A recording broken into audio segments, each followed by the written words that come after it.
काली हवा गुजरात की सच्चाई में स्वागत है। अभी देश की राजधानी दिल्ली में प्रदूषण की स्थिति दिन प्रतिदिन बद से बदतर होती जा रही है। AQI के आंकड़े रोज दहशत फैलाते हैं। और अब बात करें गुजरात की, तो आने वाले समय में शायद दिल्ली से बदतर हालात गुजरात के हो सकते हैं, क्योंकि गुजरात विकास की अंधी दौड़ में लगा हुआ है और विकास होना भी चाहिए, लेकिन विकास के साथ साथ गुजरात की जनता, गुजरात की हवा और कुदरती पेट स्वरूप नदी और पहाड़ों का रक्षण भी जरूरी है। ऐसी ही घटनाएं अहमदाबाद के दसक्रोई तालुका के सिंगरवा गांव में पिछले कुछ महीनों से बनती आ रही है। सिंगरवा में और सिंगरवा बोल्डरी रोड पर स्थित दो कंपनियों ने प्रदूषण फैलाकर सिंगरवा गांव में भय का माहौल बना रखा है।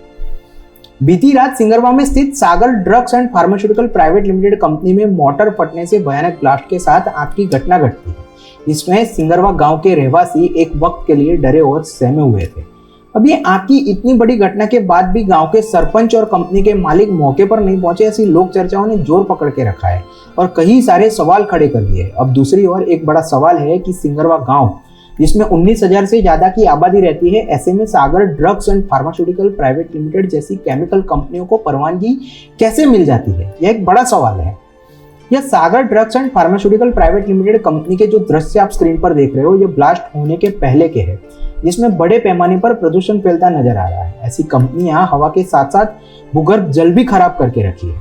कंपनी के बाहर से बहता हुआ केमिकल वेस्ट नरी आंखों से सिंगरवा गांव के नागरिकों को नजर आता है, लेकिन दुख की बात है कि पंचायत और गुजरात पॉल्यूशन कंट्रोल बोर्ड के अधिकारी को नजर नहीं आ रहा है। इससे भी बड़ी बात यह है कि सिंगरवा कंपनी के आसपास के बोरवेल में से पानी भी अब तो केमिकल युक्त लाल रंग का बह रहा है। लोगों के घर में लगे नल में से लाल रंग का दूषित पानी आ रहा है। उसके बाद भी सिंगरवा ग्राम पंचायत को निर्मल ग्राम पंचायत कहा जाता है। पता नहीं कौन से काले चश्मे पहन के रखे हैं कि ऐसे बेजवाबदार और गांव की जनता की जान को खतरे में डालने वाली पंचायत वहीवटी प्रशासन को अच्छे अवार्ड देके रखे हैं। मुझे तो उस अवार्ड के नाम देने में भी शर्म आ रही है। तो आपसे गुजारिश है कि एक बार बिना प्रोटोकॉल गांव की जनता की समस्या को जाने, सही मायने में कौन सा अवार्ड यह सिंगरवा गांव को देना चाहिए, वो आपको तभी पता चलेगा। सिंगरवा गांव में पहले प्रदूषण की वजह से लोग टैक्स भरने के बाद भी ना स्वच्छ हवा ले रहे हैं और ना ही स्वच्छ पानी। आज तो सिंगरवा गांव की जनता पीने का पानी पैसे देकर खरीद कर गुजारा कर रही है, लेकिन आने वाले वक्त में पैसे देने पर भी स्वच्छ हवा नहीं मिल पाएगी। सिंगरवा गांव की जनता को अब जागना होगा और ऐसी केमिकल फैलाने वाली कंपनियों को गांव से भगाना होगा। बाकी ये कंपनियां गुजरात की हवा को तो काली कर ही रही है, लेकिन साथ साथ आपके और आपके बच्चों के भविष्य को भी काला कर रही है। अब ये फैल रहे प्रदूषण पर गुजरात पॉल्यूशन कंट्रोल बोर्ड निष्पक्ष कार्यवाही करे और ऐसी कंपनियों को क्लोजर नोटिस देने जैसी कड़क कार्यवाही करे, तभी गुजरात के कथित पर्यावरण मंत्रियों की कामगिरी जनता देख पाएगी। मंत्री जी को कथित इसलिए कहना पड़ रहा है कि गुजरात में फैल रहे प्रदूषण और पेड़ों की कटाई को रोकने में आप और आपका सिस्टम पूरी तरह से फेल है। तो जागिए, आने वाले 2 साल के बाद चुनाव है।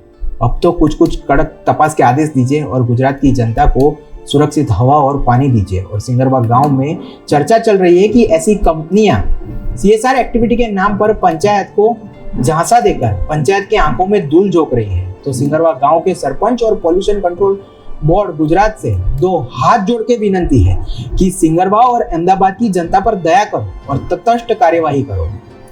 आज के लिए इतना ही, जल्द मिलेंगे एक और सच के साथ। तब तक के लिए दीजिए इजाजत।